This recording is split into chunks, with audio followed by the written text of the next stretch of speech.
La victoire de la France face à la Suède, la raclée infligée par l'Espagne et l'Allemagne, les grandes annonces de l'État français concernant la Ligue 1 ou la fin du feuilleton Ramos-Real Madrid, on parle de tout ça dans le journal Made in Foot.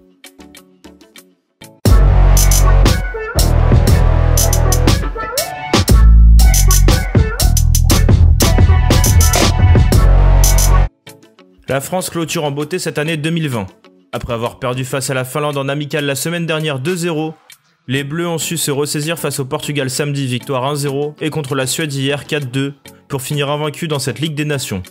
Pourtant, la rencontre des Bleus a mal débuté avec l'ouverture du score précoce des Suédois à la 4e minute. Finalement, la réaction des Français ne tarde pas, et Olivier Giroud remet les deux équipes à égalité à la 18e minute. Un quart d'heure plus tard, Benjamin Pavard au second poteau reprend une frappe contrée de Marcus Thuram pour permettre aux Bleus de passer devant. En seconde mi-temps, l'entrée de Kylian Mbappé amène le troisième but tricolore à l'heure de jeu. Le Parisien délivre un caviar pour Olivier Giroud, qui boxe le ballon avec une tête plongeante au fond des cages d'Olsen. Plus rien ou presque pendant 30 minutes, mais la fin du match devient intéressante après la réduction au score de Quaison à la 88e minute. La Suède pousse alors pour revenir, fait monter son gardien pour un dernier corner, et la France marque son 4e but en contre grâce à Kingsley Coman, qui envoie une frappe lointaine dans le but vide.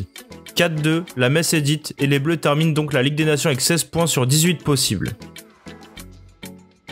Dans l'autre rencontre du groupe, le Portugal a eu énormément de mal à se défaire de la Croatie.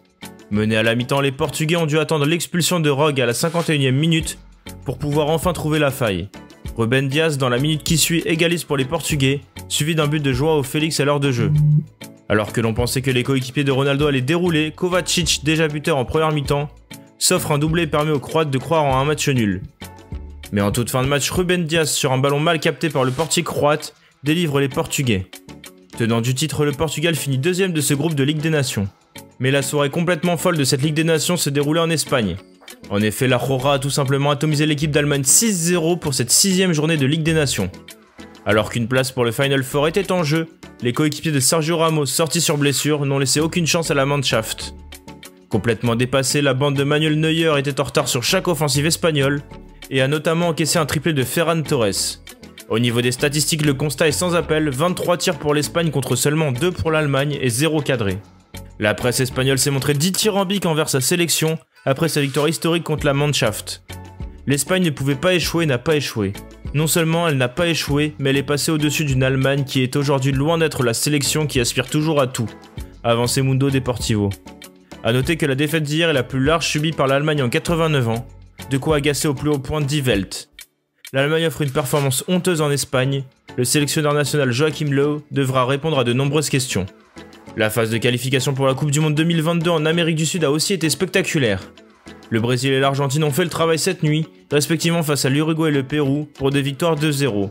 Le Chili de son côté s'est fait surprendre par le Venezuela 1-2.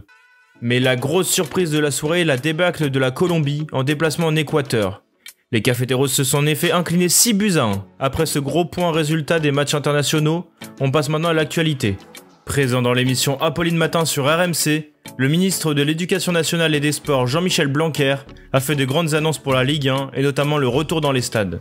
On va s'attendre à des améliorations avant le mois de janvier, mais on va aussi réviser notre manière de voir les jauges, peut-être des jauges plus proportionnelles plutôt qu'en valeur absolue, autrement dit en comptant par mètre carré de spectateurs plutôt que par un nombre de spectateurs. Ça veut dire que ce sera un pourcentage ? Voilà. 10% ? On peut partir sur 10% ? Alors, ça n'est pas fait, mais le genre d'idée, ça peut être un spectateur sur 2 ou 4 mètres carrés par personne, ce type de calcul. L'homme politique en a aussi profité pour tailler la gestion de la LFP pour la négociation des droits TV avec Mediapro. Le raisonnement est quand même normal. Vous avez des personnes qui ont pris des risques largement excessifs sur des bases, je dirais, pas de cupidité, mais en tout cas de raisonnement pécuniaire un peu aventureux. Les anciens dirigeants de la Ligue, c'est d'eux que vous parlez ? Il y a quelque chose de très aventureux dans ce qui s'est passé. Vous ne pouvez pas faire des aventures financières privées et ensuite réclamer à l'État de venir au secours. Donc là, il y a un véritable problème sur ce qui s'est passé. Et là, il y a vraiment une prise de risque excessive qui a été prise.